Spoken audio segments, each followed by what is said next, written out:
I would like to give the Woonsocket City Councilors an opportunity to ask questions of you gentlemen if there's anything that they may be wanting to find out information on.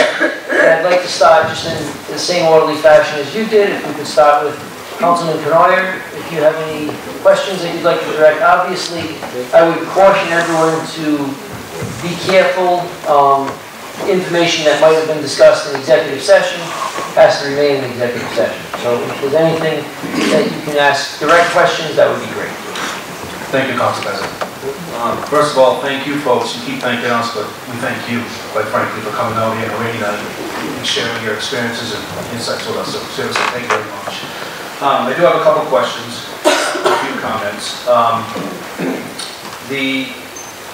One of the questions I have is, Ocean State Power was put in about 30 years ago, 1986, 1988, and I think all of us up here, I'll speak for myself, but I think I can speak for everybody up here, including the mayor, that we fully appreciate the frustration with the way the process works with respect to the Energy Siting Board coming in and just usurping your power, so to speak.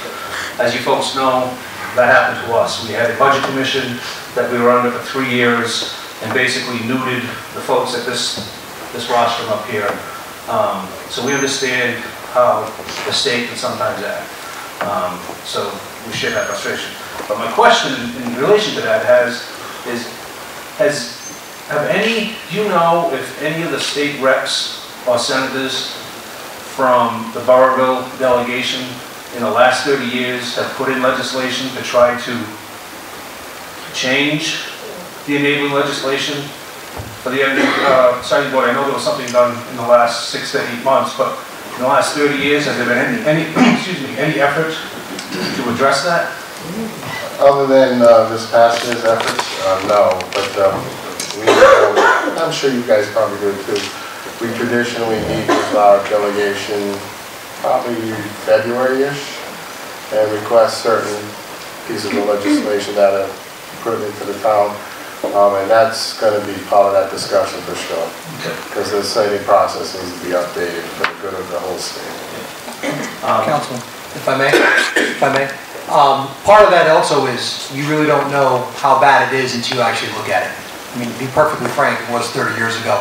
So we didn't know how bad the process was until you actually dug into it. That was the first thing that stuck out at me was, just like you said, they literally neutered our entire ability to control what goes on.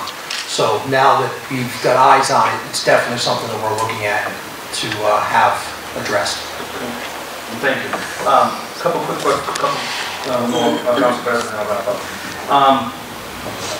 The comment you made about the letter from RIDEM about 30 years ago indicating this is the worst site. Did you provide us with a document on that? Because I'd like to understand what the reason was that it was the worst site. The reason was well, I don't remember the exact words, and I can get that for you, no problem. That's fine. But the reason was because of the pristine nature of the area.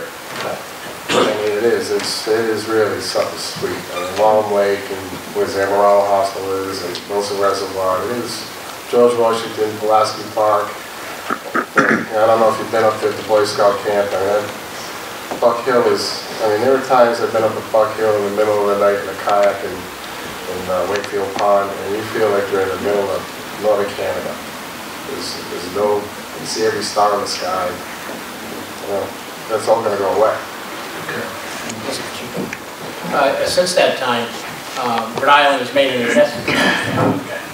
Since that time, Rhode Island's made an investment over the years in that area. Rhode Island, through open space funds, bought the former Boy Scout camp land.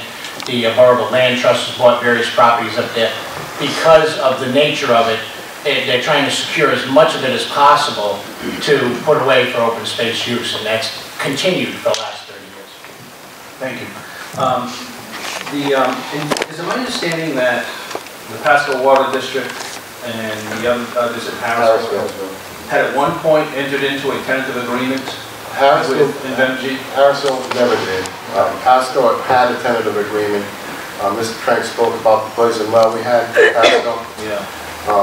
To be perfectly frank, when I first heard this proposal a year and a half ago, I saw two benefits, one being tax money And the second one, maybe the ability to clean this well and use that water. And that was emphatically refuted to be too dangerous to even consider. And Pasco backed up.